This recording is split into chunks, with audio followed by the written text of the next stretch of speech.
Hey guys, what's up? Today we're going to be building this on Lazy Weasel. Yeah, you're right, we're going to be building something. Finally, I got a workshop so we can do things, and we're going to build this from 4x10 boards, actually. So these were not continuous boards we bought because they were all warped at Home Depot, so we went ahead and bought individual boards, laminated them together, cut them, and then put these pipes on there, these galvanized, or no, black steel pipes. They're not galvanized. Maybe they're galvanized? I don't know. They're black steel pipes.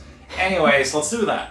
So to build that shelf that I just talked about in the video I'm going to do in the future, because that's how we're doing this video, let me go over the components real quick, what we're going to do. So we got these 2x8 boards. We got a total of 8 of them, and we're going to use 4 of them, glue them together, clamp them together with glue to make one continuous board. We try to pick the straightest, flattest boards we could from the store because I don't have a planer. So we try to avoid as much sanding as possible and hope that that works out. For the legs and the, whatever you call it, the parts in between the shelves, I don't know what you would call that, the actual shelf structure, we're going to be using black steel pipes that you can get at the Home Depot or your favorite hardware store. It's basically in the plumbing section. These all have threads. Beautiful, beautiful thread. And what you can do is, for example, get a coupling, and that's what we're going to do.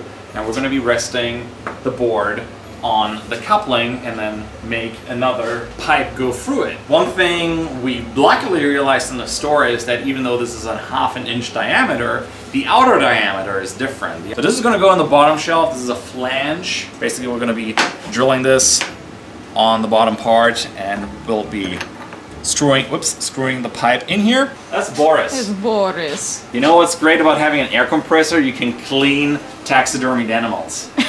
I never got myself one, but we kind of like bought him with the house. That's Boris, and he's my patron in the shop. He watches over me while I try to glue these boards together with a ludicrously low amount of glue. We forgot to buy more glue. We might have to buy more glue. Glue, glue, glue. In the Weasel shop, we practice safety. Always wear eye protection. I mean, I'm not wearing the eye protection now because I'm gluing these boards together. That'd be rather silly, but...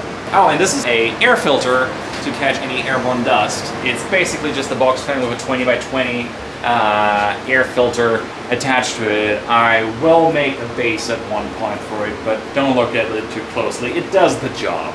So now we're gluing this together with this ludicrously low amount of glue. I have no preference. This is just wood glue in a bottle. It's glued. But it dries within like ½ an hour of clamping, so I kind of want to be a little bit faster. These are boards we bought at Home Depot, and we looked for the straightest one, but as you can see, you know, they're all a little bit warped. And since, you know, like what you can do is like throw them in the planer to make them, you know, plain. But for the most part, we're probably just going to use this level surface. It's really important you have a level surface, so I'm really happy that I built this big table and press them down, clamp it together, and we're going to put wooden strips on the bottom of the shelves along here to then screw them together, which will then also bring them together. Anyway, let's do that now. Let's apply some glue. Oh, also before you do that, you should, you know, decide which grain you want on which side.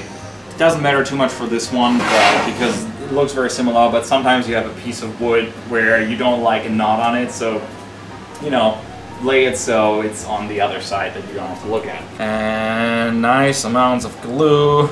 I put glue on both surfaces. There's no such thing as too much glue. Okay, there's maybe such a thing. There is, definitely. There's definitely such a thing, but I'm also going to use my finger, distribute it, so it really goes into all the little nooks and crannies, because I want those boards to bond, and wood glue is stronger than, you know, wood itself, the wood grain itself. This is the first time, by the way, I'm gluing like such a big board together.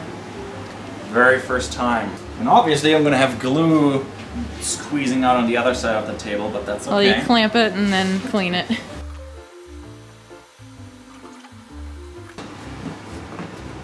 You need clamps. You need so many clamps. I right now even wish I had more clamps. This is the first time I'm clamping anything, so part of this video is me being a complete amateur. Part of that being is that, see this bowing there? It's because the clamp don't allow the board to actually lay flat on the table, so I'm going to have to actually loosen those clamps, allowing the cinder block to weigh it down. So this came out fairly good. It could be a little bit more flush, but I think I can fake it with a little bit more sanding where they meet up. Let's do the next one and see how well I do this time. This time I'm better prepared. I have the clamps in the spots they need to be. I'm gonna put in the boards over here first to press it down to bring it on one level. Then I'm gonna clamp them to the sides to move them together, and then we're gonna put the cinder block in the middle again because why the fuck not?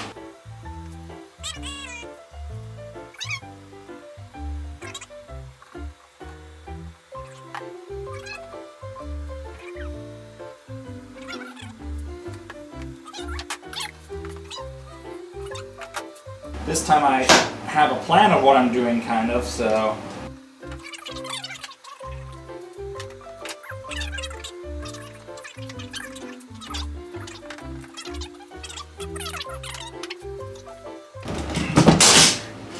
Bye-bye. Alright, so I sanded this board. This one has finished drying after like 30 minutes. And we're gonna put them now together for one big board. I got this.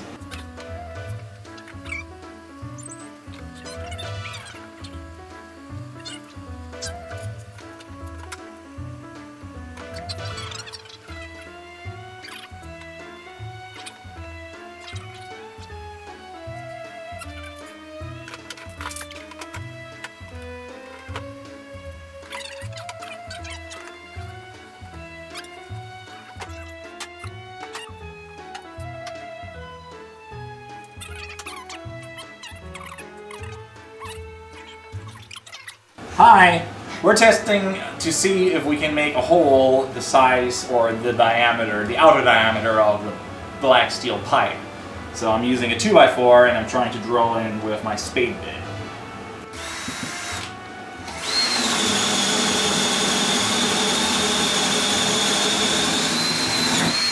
Spade bit says yes. Moment of truth. I mean, I do have a few other bits, so it wouldn't be a problem, but a little too snug, I guess. Wanna try 7/8? I wasn't wearing my safety goggles.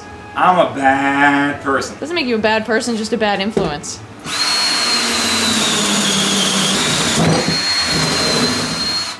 Oh yeah. Oh, it's the perfect fit. Okay, so the board is fully glued. It seems to hold together well.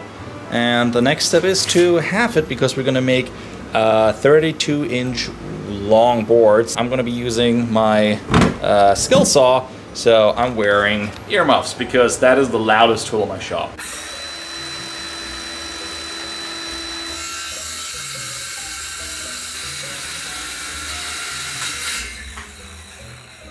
It's 3:44 a.m. Morning, night. Good morning, YouTube. What am I doing with my life? Wood. So everything's glued.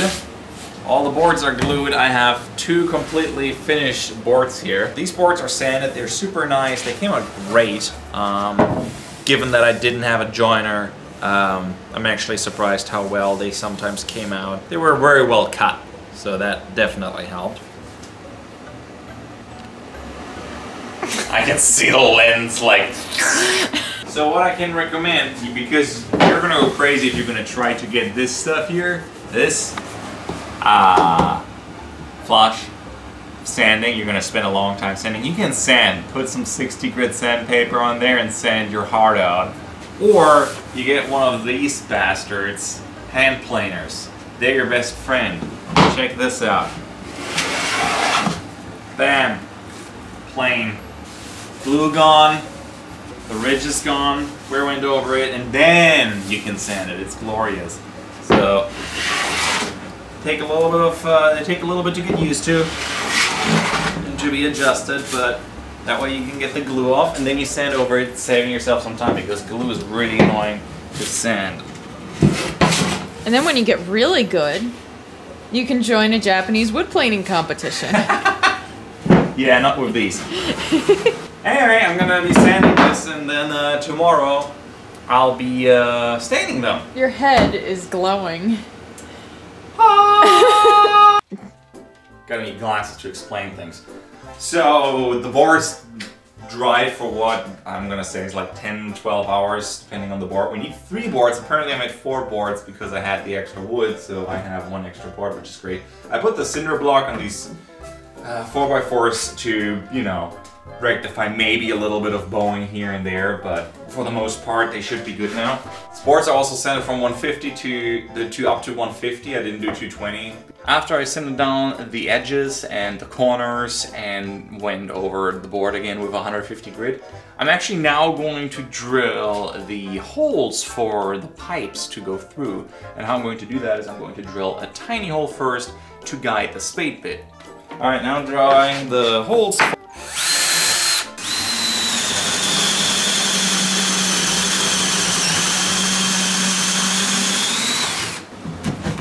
Yay! Now for more sanding and then staining.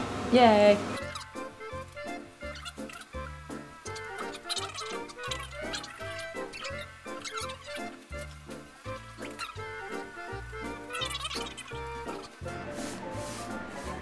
Alright, so we have attached these boards, these, I don't know what you would call those, support boards on here, and the casters onto the boards. Two with brakes on opposite ends.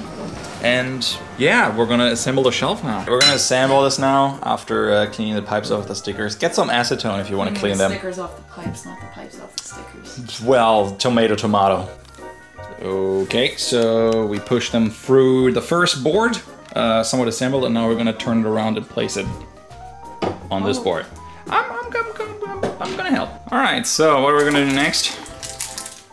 Top coupling and this little nipple. Nipple. So we haven't attached the bases yet, so we gotta be careful for them not to slip off while we try to put it on the top board.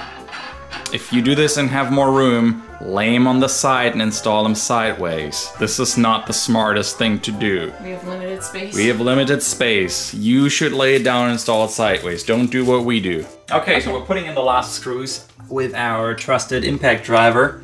It's a little tight here, so I have a hard time getting the screws in straight, but I think that will be fine. We're not...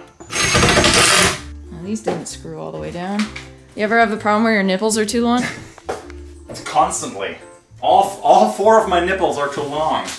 Well, and here you have it. That's how we built the printer shelf with all of these 3 printers on there. What did we learn? Well, if you're gonna buy these pipes, buy some acetone because you're gonna have to get the stickers off. Also, you might want to think about cross braces to make sure it's a little bit more stable when it wobbles around, if that is what you're going for. But on that, it is fine. I would also not go higher than this, and probably even use shorter pipes if I would build another shelf and just build more shelves, but we wanted some extra space for the printers and to be able to work with them.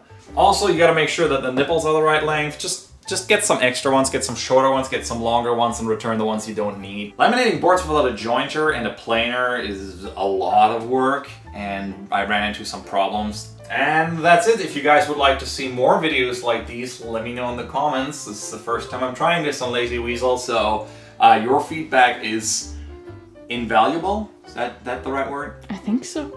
Anyways, thanks so much for watching. Bye!